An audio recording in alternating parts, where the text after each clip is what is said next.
হয়তো একটি গোপন পরিকল্পনার ফাঁস হওয়া তথ্য। এবারও কি তাই ঘটছে?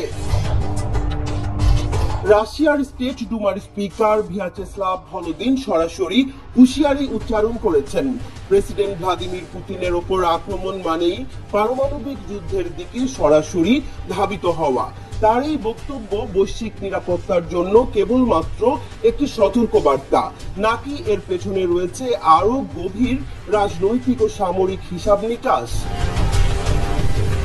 এই উত্তেজনার সূত্রপাত হয়েছে মার্কিন সাংবাদিক টাকার কার্লসনের একটি দাবিকে ঘিরে। তিনি অভিযোগ করেছেন যে বাইডেন প্রশাসন নাকি রুশ প্রেসিডেন্ট পুতিনকে হত্যার পরিকল্পনা করেছিল। তবে কার্লসন তার দাবির পক্ষে কোনো স্পষ্ট প্রমাণ উপস্থাপন করেননি। তা সত্ত্বেও রাশিয়ার শীর্ষ নেতৃত্ব এই অভিযোগকে অত্যন্ত গুরুত্ব সহকারে দেখছে। ভলোদিন বলেন, একটি দিন পার হয়ে গেছে, কিন্তু এখনো পর্যন্ত বাইডেন বা ব্লিংকেন কেউই এই অভিযোগের কোনো প্রত্যাখ্যান করেননি। এই নীরবতা কি সত্যের ইঙ্গিত বহন করে? তিনি আরো দাবি করেন যে এই ঘটনা কেবল বিচ্ছিন্ন কিছু নয়। সম্প্রতি হাঙ্গেরির প্রধানমন্ত্রী ভিক্টর অরবানকে লক্ষ্য করে হামলার প্রচেষ্টা ব্যর্থ হয়েছে। স্লোভাকিয়ার প্রধানমন্ত্রী রবার্ট ফিকো হামলার শিকার হয়েছেন।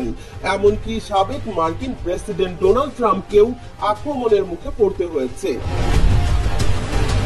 এ ধরনের ঘটনাগুলোকে একসঙ্গে বিশ্লেষণ করে ভলোদিন বলছেন, এগুলো একই পরিকল্পনার অংশ এবং আন্তর্জাতিক রাজনীতির একটি গভীর সংকটের দিকেই ইঙ্গিত দিচ্ছে। ক্রেমলিনের মুখপাত্র দিমিত্রি পেসকভ অবশ্য কার্লসনের দাবির সত্যতা নিয়ে প্রশ্ন তুলেছেন।